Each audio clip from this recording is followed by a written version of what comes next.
Looks like we're recording. So hi, everybody. My name is Eric Waldo. I am the Executive Director of Michelle Obama's Reach Higher initiative, now based at the Common Application. I'm really excited to be here today. Reach Higher is an initiative that's focused around trying to get young people, especially first generation and low-income students, to pursue an education past high school.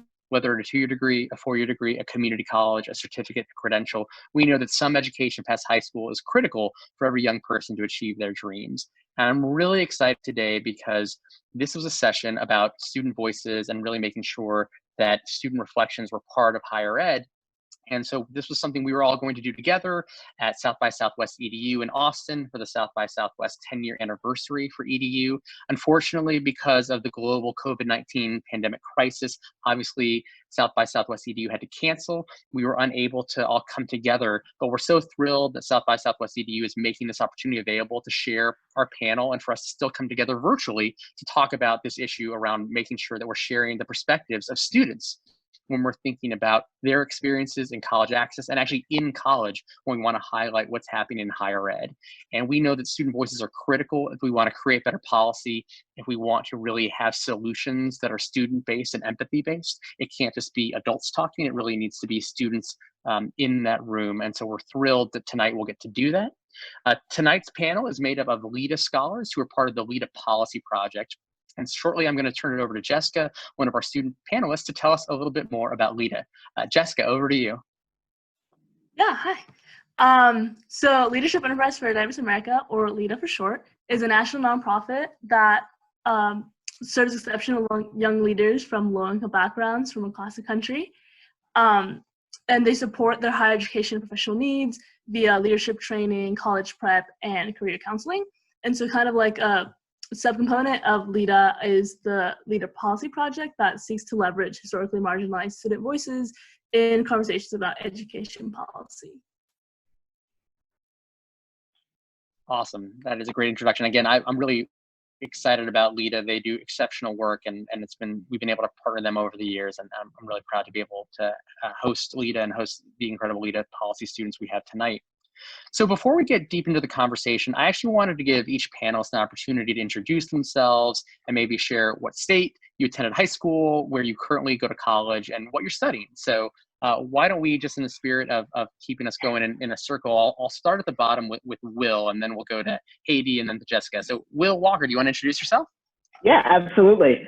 So hello, everyone. My name is William Walker, Will for short. I am a rising senior at the University of Richmond, studying leadership studies with a double minor in English and gender studies, with high hopes of going to grad school for higher ed. I am from a small town in North Louisiana called Winfield, and I graduated from Winfield Senior High School. Yeah, thank you, Will. I'm Haiti Mejia Puerta. I am currently in rural Eastern Oregon, where I graduated from Hermiston High School. I attend Brown University, and I'm a sophomore concentrating in education in Latin American and Caribbean studies. Hi, I'm Jessica Cobian. I'm from Southern Oregon. I'm currently studying in Princeton University, where I major in political science, and I also have high hopes of going to graduate school and doing a master's in public policy. Well, again, I'm really, really grateful to each and every one of you for spending your time with us. Obviously, these are crazy times, but I'm so glad we can connect digitally. So this session is really about student belonging. And before we get into that, I thought it was important for us to maybe set some definitions or parameters for what that really means to you and how you think about belonging when we talk about it in the context of higher ed. So we'll keep rotating. So Jessica, let's start with you this time. Yeah, so sense of belonging to me is really about the people that make up an environment. So being able to have people that look like me or connect with me in some sort of way that make me feel comfortable being myself or not feeling that I have to be someone else. So that environment itself, like, for me, creates a place that I fit in. Yeah. Yeah, go ahead, Haiti. Sorry. Yeah, I think belonging for me has to do with a little bit of what Jessica tapped into. I think mostly comfort, whether that be in the people, in the environment, and having the resources that you need, I think it all boils down to comfort and having that ability to grow and to thrive. Yeah, I agree with Haiti and Jessica. I think belonging has a lot to do with comfort. It just really involves the student feeling like they have a home where they are, feeling like that they can be themselves, and that they don't have to hide or jump through hoops or do anything out of the ordinary that they wouldn't do when they're around those really close friends that they call family. So, each and every one of you has been really generous with your stories. And for folks who are watching online, I'd really encourage you to take a read. Jessica, Haiti, and Will all shared their own journeys in college access and belonging on our Forbes channel. So you can read their stories if you want to learn more. But I wanted to talk about this transition to college and how you've maybe encountered hurdles in terms of feeling like you belong on those campuses. So Will, let's start with you. What's been the greatest hurdle in feeling like you belong on campus? Yeah, so I started college in August of 2017. I'm from a very, very rural small town, first generation college student, low income. So I think the hardest challenge for me in starting college and tackling that idea of belonging is, one, getting over my own internal imposter syndrome. I think my LEDA summer definitely gave me the opportunity and the ability and the skills to see myself in a very elite space, surrounded by people that that are definitely from higher income backgrounds, that haven't had a lot more experience with higher education in college. And I think what hurt me the most was the fact that I just couldn't and wouldn't give myself the opportunity to not be okay.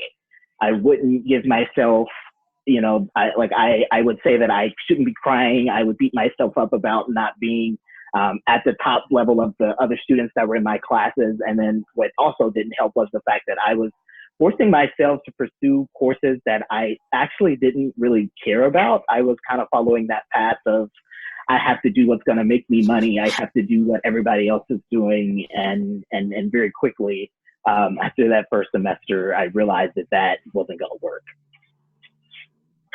It's interesting, right? I think, for folks who are watching online, I think, imposter syndrome is something all of us in higher ed think about a lot, but just to get people situated, it's the idea that you show up to a campus or you show up somewhere and you feel like, oh, wait, maybe they were right. Maybe I don't belong here. You're pretending like you belong in college, but someone says you don't, and you feel like a fraud. And those feelings of insecurity can gnaw at us. Haiti, how does this resonate for you? And, do you feel some similarities to Will, or what was your greatest hurdle in feeling like you belonged on your college campus? Yeah, I mean, absolutely. I resonate with what Will is talking about. I feel like imposter syndrome is very real. I think for me, it was also just kind of getting over my own expectations and assumptions for what college would look like for me. Everybody thinks like, oh, the cool, typical college experience, you hear all these stories of like people go and it's the best 4 years of your life. And so it was very hard for me to really just think, wow, I just probably had the most miserable year of my life, but these are supposed to be the best 4 years of my life. So it took me a while to reconcile the fact that like my experiences were just going to be different. And I think that having acknowledged that now really helped me find the resources and seek out the help that I need to be successful. What about you, Jessica? Does this resonate with you? How are you able to reconcile, the hurdles on campus and your ability to find ways to belong? Yeah, I mean, I think it would be hard to find someone who's first gen low income who has not experienced imposter syndrome.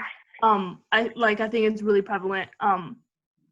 So I struggled with that like myself, but I think another thing that really came into play for like me specifically was so I come from like a mixed status family.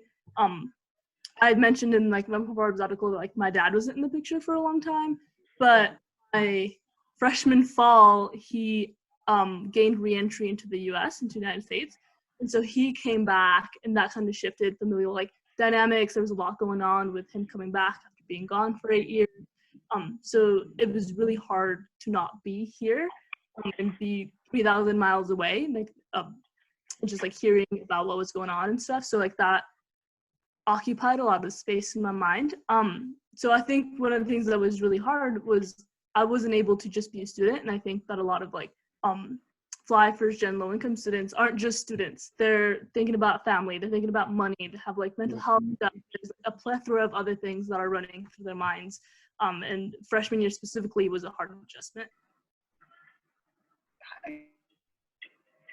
Can you guys talk about, each of you have obviously managed to navigate it in your own personal experience. I'm really curious about how much of this was about the campus having the resources you need and you finding it versus you creating your own communities and really building the supports for yourself.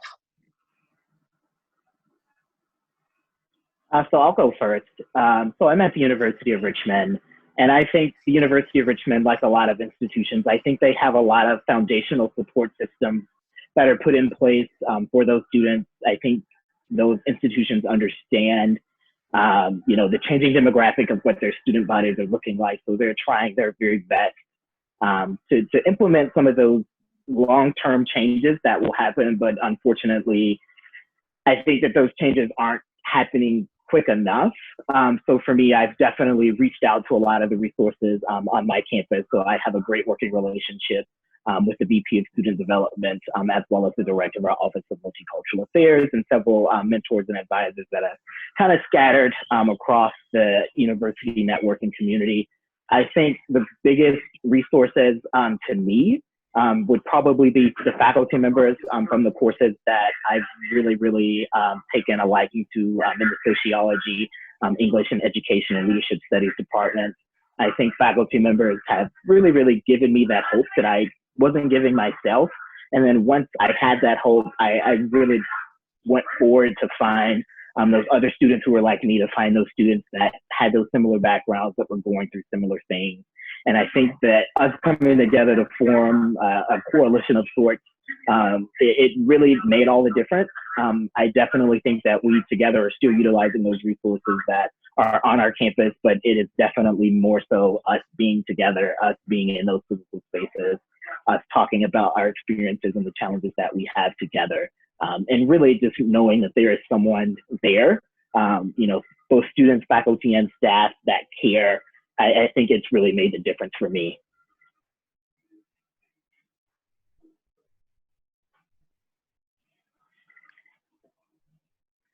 I'm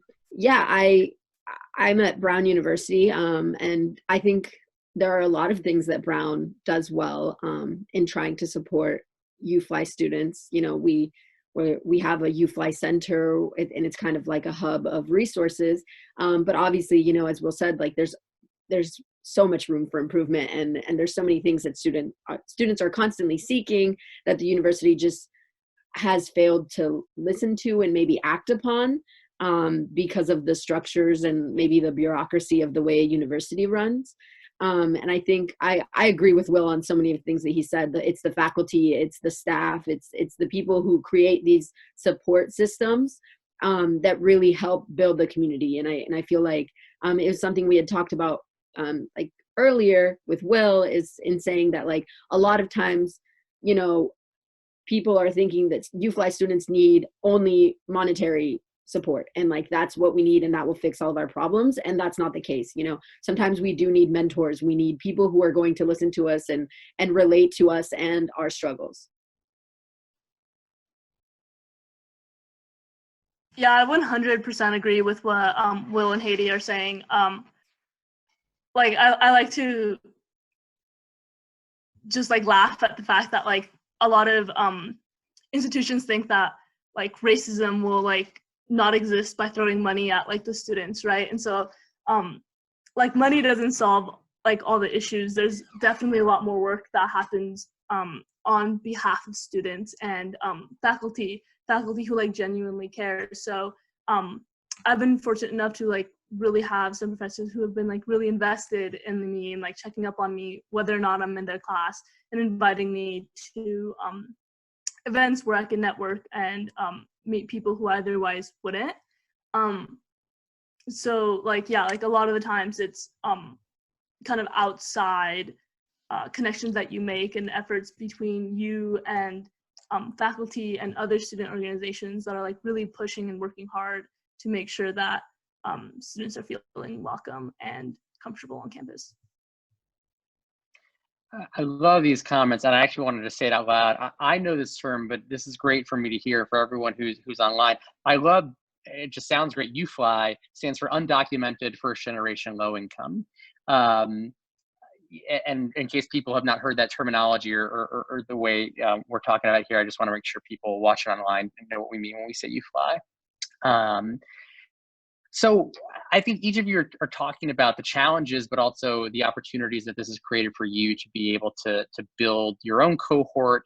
You know, I think I especially resonate, you know, Heidi, with what you talked about with what is it like to struggle and feel like, wait a second, am I having this crazy experience? Everyone says it's supposed to be amazing. What's wrong with me? And I realized that for each and every one of you at these moments where you struggled or where you felt like the campus maybe wasn't where you wanted it to be or wasn't what you needed it to be, you might have felt like, oh, should I choose a different, should I have gone somewhere else? Would I have had a different experience somewhere else? And each of you are really at, you know, you guys are at elite tier 1 institutions. I'm curious, you know, why you chose where you chose to attend. I know LEDA has a lot of thoughts about, you know, the pipeline they try to create. And I just wanted to know if you could talk about that and why maybe you thought you wanted to be there, why you're happy you chose there as opposed to another institution. Yeah, I can get us started. Well, I chose Brown, you know, it was my dream school. I learned about it over LEDA summer, and I was open curriculum. It seems like the culture that they had cultivated was something that I really wanted to be a part of. I was going across the country, which at the time seemed like such a dream. You know, I'd never been on the East Coast other than for LEDA summer. And, you know, Brown was great. Like I arrived and Brown was great, but as you know, my first year progressed, it just felt like things were kept going downhill. And whether it was like my personal life kept interfering with my academics, or I had a passing in the family and I had to leave right before finals, and it was just kind of a mess. And so, you know, I wrote this piece for the Forbes Civic Nation, and I wrote, you know, I was very honest, like that was the worst year of my life. And I did question whether or not I actually should have stayed, whether I should come closer to home. But I don't think that would have fixed the issue. I think I was very happy with the people that I knew. The issue was not the people that I knew. It was the fact that there were just maybe not the systems in place that could support me. And transferring to a different school would be like putting a Band-Aid over a bullet hole, and just kind of like starting over. And I didn't think it was worth it. And I think it's a deeper issue than just saying, oh, this one person should leave because it's not a good fit. Yeah, so I can follow that. I like agree that like moving across the country seemed like ideal. It seemed Princeton. And I chose Princeton actually primarily for 2 reasons. One was the financial aid package. It gave me an annual package that I cannot say no to. It actually was more affordable to me than like a state school would be. And 2, there's a lot of LEDA scholars who were attending Princeton. So I knew that coming in, I would have a community and I would feel some sort of support. I wouldn't move 3,000 miles away from home and be completely alone. I would have some sort of like familiar faces and like we have something in common. However, I am thankful to be in an institution because it puts me in a position in which I can help diversify American institutions. And by removing students like me or like students like us from these institutions, you will create unrepresentative like institutions across the country. And I don't think that's the way in which the country should be headed. It should it should be working towards creating more representative institutions, not to deconstruct that. So. I fell in love with the University of Richmond on a visit experience that was actually Answer, a Night to See, Witness, and Experience Richmond. And so the university, you know, they paid for me to come for 2 days. And in that 2 days, I got really, really acclimated with the campus community. The campus is gorgeous, as you can see in my background there. And honestly, when I was there, it was just an amazing experience. I really, really felt connected to the people that were there. I was having great conversations with people, and I was surrounded by people that looked like me and were from similar backgrounds and experiences. And, you know, it was on that second day of that experience that I committed to Richmond. I don't remember the exact date, but I remember, you know, calling my LEDA guidance counselor that night, and I'm like, this is the place. This is where I want to be. And I still feel that way. I think there's a lot of things that Richmond can do to improve, and I would say that for any institution that has students. But I think what becomes challenging when transferring is that, you know, you have to recognize that every school is not as resource rich as the University of Richmond. Like, Richmond has its flaws, it has its challenges, but Richmond has also provided me with, you know, free mental health counseling for an unlimited amount of time. You know, I live in a campus community where 98% of the student body lives on campus, so I am not ever that far away from friends and support systems. You know, I have access to emergency funds and student support funds, and, you know, the deans and student services offices are very, very receptive. And I think it was Jessica, or maybe Haiti, probably both of them, that, like, I was just in a very, very familiar space, and it's very hard and very difficult to leave that space and to go somewhere else, especially when you're a student of color from a low-income background, first gen, and all of the other, you know, minorities that, you know, that afflict students like us. It's a very challenging thing. And I think what becomes important in that conversation is realizing that, you know, for me, it's been an internal battle of, you know, is it my fault? Is it the institution's fault? And, you know, that back and forth battle of, like, who needs to change? And then I think somewhere during the summer of my sophomore year, I was like, I kind of just dropped that argument, and I'm like, I'm here. You know, if I'm not happy with what I'm seeing, or if I'm not happy with my experience, let's do something to change it. And so I got involved in student government, and I really did commit myself to making change and making the difference on my campus. So to build on that comment, I think each of you have talked about how you actually had really supportive individual experiences, right? Like the professor who invites you to their reception so you can network, the professor who takes an interest in your work. Obviously, the goal for sessions like these at South by Southwest EDU, or when we have conversations like these, is to share these with broader policymakers, but also with other practitioners who might think, gosh, I want to have a more empathetic or student-centered mindset as I'm creating a classroom or creating a policy. I'm curious if each of you could share maybe of, like, if you think there's one thing a professor could do, or maybe that they've done that you've experienced to really improve the experience for UFly students, or that improved your experience that you think could be replicated. Yeah. So for me, I think the most impactful moments with professors have been just this acknowledgement of humanity, and it doesn't take much, you know. There are professors at Brown who have built-in rest weeks, right, where their assignment is watch something and tell me about what you watched. You know, it's not anything heavy. Or simply just being like, hey, you know, I know that you're a human, I'm a human, things are going to happen, deadlines aren't going to be able to be met 100% of the time, just talk to me. And, you know, it doesn't cost anything to do that, I think, and it makes a world of a difference for UFly students.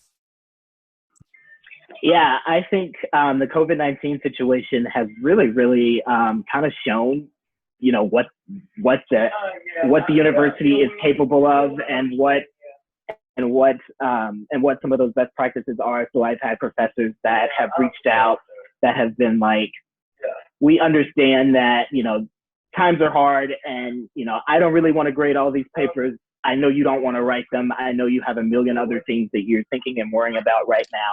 So there is no final exam for this course. Do the asynchronous work, submit your assignments on time, and that's all you need. Very similar to that, I've had professors that have also, maybe I missed a deadline or I didn't turn something in on time, and it wasn't because I didn't do it. I just did it early or did it and didn't submit it. And they email me reaching out, asking for that assignment. Yeah, I mean, those were both beautiful answers by Will and Haiti. Like another thing that I could add to that would be finding ways to connect with students. Like there's always something you can connect on, and I think maybe like actively trying to like find that something that can connect you to a student, whatever it may be, and taking a personal interest on their lives. I know that I've talked to several students and professors who might feel a bit awkward when talking about like non-work related stuff. They find it like uncomfortable to ask about their personal lives, but I'm always someone who just like, how are you doing? And like starting up a conversation, really being like more about like asking them how they are, like what did you do this weekend, or like whatever's happening in their lives. I think that's not awkward at all, and that's not weird, to just like ask them about whatever may be going on in their lives. And I think building a relationship from there, that's how a lot of my like long lasting, I would even say friendships with some of my professors have started, like asking them how their day is or whatever they did on the weekend. What I love about all these comments is the reality is not all of this is rocket science, right? Some of it is just the pure, acknowledgement of humanity, treating people like people, trying to understand more about them that isn't just within the confines of the classroom. So that's really helpful. Just to continue to bridge on that, I think that all of us are experiencing COVID-19 together. Certainly we know that means campuses have sent students home. All of you are dialing in from your home communities, I believe. You're not on campus, but you're still dealing with school. Will, you were just talking about that. I think we're seeing more and more news stories about how this COVID-19 is even more dramatically affecting UFly students, right? Because of the challenges they may have at home, or parental income being lost, or concerns about returning to campus. I'm curious if in what you're experiencing so far, what you're seeing, again, you have any best practices or any things to be thoughtful of as people are experiencing COVID. You want to make sure you're sharing a perspective for folks out there. Yeah. So the University of Richmond, I think we're a little late to the game in terms of like COVID response and like information to students. When it first came to the United States, of course, the university had developed a web page, and our administrators and folks were, they were looking at it, checking it out, assessing the risk and everything. But it wasn't until spring break that we really got the Richmond response. So I was in Miami well before it was the global pandemic that it is before, with my best friend Jordan. I had 4 pairs of underwear, like 2 pairs of shoes, and we're wrapping up that weekend trip, and I get this email from Richmond that's like, if you're off campus, don't come back, and everything else we'll figure out later. So that night I kind of had this internal battle between like, do I go back to Louisiana? Do I go back to Richmond? Who's paying for that flight? Like what do I do? Like going through all of these different scenarios in my head. And I think the first thing that I did was I applied to some support resources at Richmond. I ended up not using them because Delta was great about rescheduling flights and rebooking things. So I ended up coming home. And when I got here, I had my 4 pairs of underwear. And then, my second thought was, wow, I don't know when I'm going back to school, and all of my jobs are on my campus, and I have 2 credit card bills and a phone bill to pay every month. Like, where am I going to get money? And so I started reaching out to all these different people, and I'm so glad that the University of Richmond and several other institutions, they actually compensated all of the student employees for the hours that they would have worked. They issued room and board reimbursements for that portion of time when students weren't in their rooms, and then they even took it one step further with our academic policies and gave all of our undergraduate students the opportunity to pass, fail, take the class for credit, or completely withdraw all the way up until the last day of the semester, which I think was a phenomenal response in terms of the university. It definitely gave me some security. It definitely let me get some things taken care of, and it definitely eased a lot of the tensions and anxiety that I had in regards to that financial piece and that academic piece as well.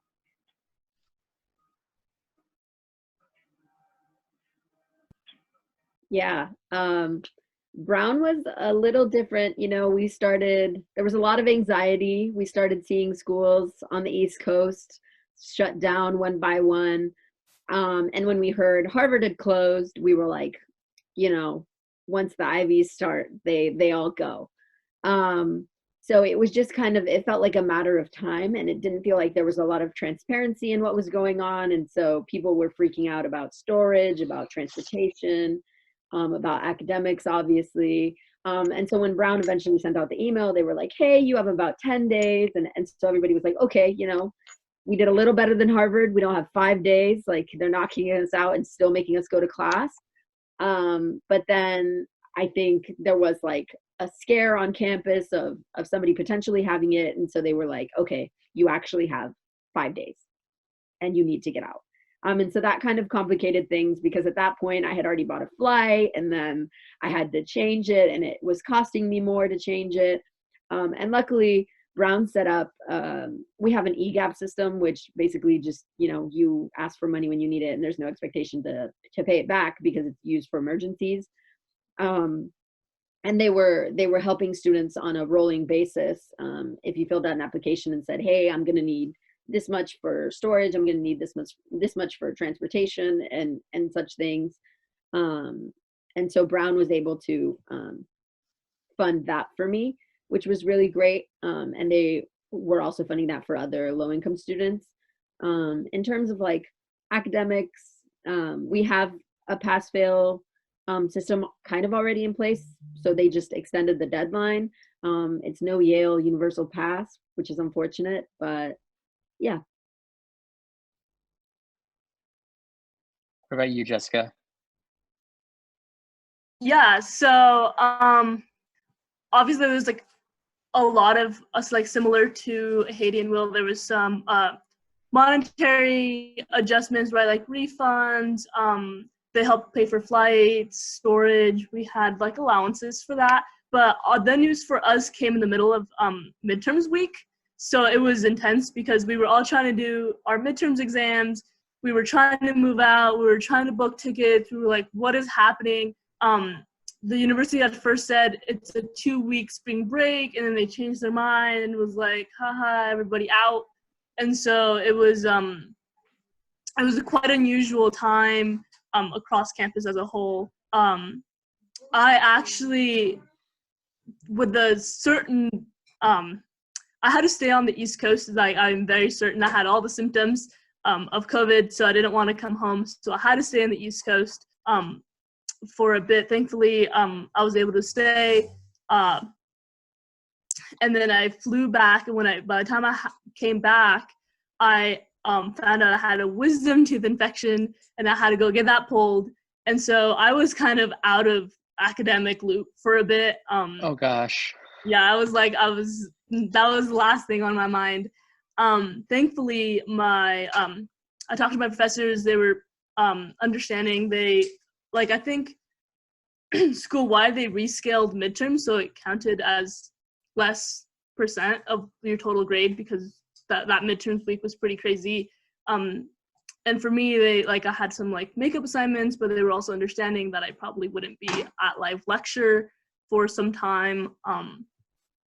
So just like professors being really understanding about certain situations, whether it's COVID related or something else, life still happens. You still have to get teeth pulled. Yeah, just generally being understanding. That's, I just appreciate each of you sharing your stories, because I think, we talked about the Forbes pieces each and every one of you wrote, but I think your experience is both unique and universal at the same time, right? Each and every one of you has had your own unique experiences on your campuses, because every one of you have your own story of where you came from, what your parents came from, what you were going through in your lives when you applied to school, let alone when you came onto campus. But still, there's the similarities of those experiences, which is sometimes not feeling seen or heard in the policies that were on campus, still feeling like you had individual, incredible experiences with colleagues, friends, individual professors, but ultimately a desire to be seen and a desire to be heard, and a desire to have that honest, collaborative, human experience with another person, whether it's a professor, a classmate, or someone who's helping you, navigate the realities of your life. I'd love, we're wrapping up on time, but I'd love for each of you to maybe give one final reflection. I always say, if there's like one thing you wish that someone on a college campus could change or knew, what would it be? To me, I'll try to start it off, just because it's been a while since I was at school, but given my experience running Reach Higher, the luck I've had in getting to meet so many incredible young people like you, is that I think that having students at the table, and this is a Student Voices panel, it can't be the afterthought. It can't be an exercise in, okay, well, we'll let the students do this small thing on the side, or we'll give them that one voice, the one student representative on something. Students have to be hand in hand with faculty and administrators in policymaking, and we have to listen to them if we want to make change, and if we want to make campuses student ready and not focus on whether students are college ready. So to me, I think as much as we can listen to students and bring them in authentic ways, and not just do it for one class, but for every class, and make it's a constant, ecosystem. That's what we need to do. So so these are sort of your last words for our panel. Will, we'll start with you, and Jessica will end with you. So Will, what are your last words of wisdom for us as we're thinking about student voices on supporting first-gen, low-income, and undocumented students on campus? Yeah, so I think I have kind of a two-pronged approach or advice to administrators, faculty, and staff. I think the most important thing that any single institution, whether that's higher ed, business, K through 12, I think the single most important thing that they can do is really foster that sense of inclusivity and belonging. I think students, particularly those students that have historically and traditionally been marginalized or absent from the elite spaces that we're all in at this point in time. But even in those less elite spaces, I think that is the crucial stepping stone to what higher education is becoming. And the quicker that we realize that, the quicker that we will start to see change. And then that second prong approach to that, I think once students from those backgrounds or in those spaces, once those students feel comfortable, I think administrators need to give students a voice. And I think things like student government are great, but I would encourage administrators and university officials to really think beyond student government and start putting together things like administrative cabinets that the president of the institution is advising, and making those students privy to knowledge that comes from the board of trustees and maybe even voting members on the college board. I love it. Haiti. Yeah. I feel like, I guess maybe something that's like often forgotten during all of these conversations is that we as students are not fighting because we're selfish and because we just want more, we're fighting because we want to be on equal footing as the rest of our peers. We just want to have the same experience and be able to say, these are the best 4 years of our lives. Nobody wants to spend all 4 years of undergrad fighting their administration. It's exhausting, it's painful, and we're young, and so we have the energy to do it, but it's not something that we want. We just want the adults to take us seriously and to let us have a voice, like Will said.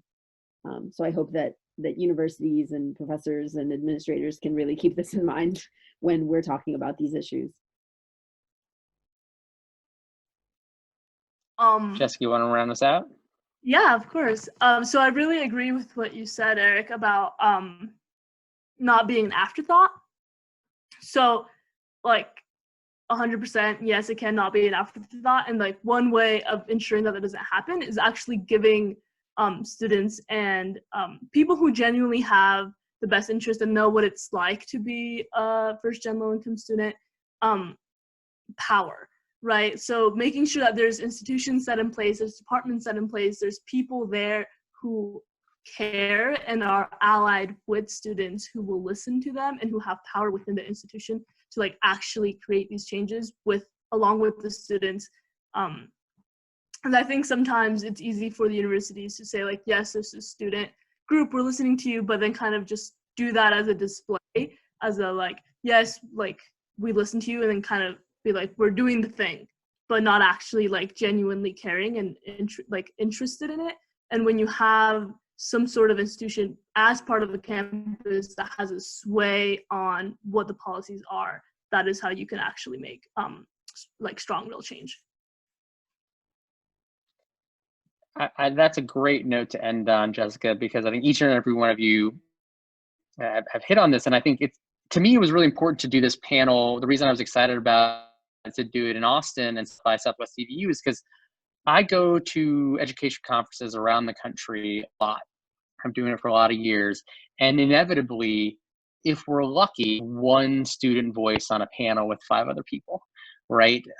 It's a rarity that we get a panel like this where each and every one of you I'm the minority, I'm the moderator, I'm trying to just keep the conversation going, but you guys are the experts. And I think it too often in education, whether it's, pre-K, K-12, higher ed, vocational adult learning, we don't bring the student voice to the table. We give them one seat and think that that's enough. And I would argue each and every one of you has spoken to the power of your individual voices, the power of your collective voices, and the fact that we need to really give you a true seat at the table. And that might not just be one seat. You need a lot of chairs at that table, and fighting for that is really important. So I want to say thank you to LEDA. I want to say thank you to Jessica, to Haiti, and Will. Thank you guys for sharing your stories. Again, check those out, please, on the Civic Nation Forbes channel with Reach Higher. You can follow more about Reach Higher and LEDA online. You can follow Reach Higher at Reach Higher on Twitter and Instagram. You can follow at LEDA Scholars. Really grateful for having this opportunity. Hope that you enjoyed this as much as I did. And if we were in an audience full of people, I'd say join me in giving a round of applause to Jessica, Will, and Haiti. But again, I'm going to give you guys a round of applause. You guys crushed this. This is so much fun. It's given me some hope and some spirit during these difficult times. So I hope other people are able to find our conversation and it gives them the same. So thanks, everybody. We hope you tune in. Thank you to South by Southwest EDU. I hope you guys are back in business next year. Maybe we can bring this panel back to Austin next year.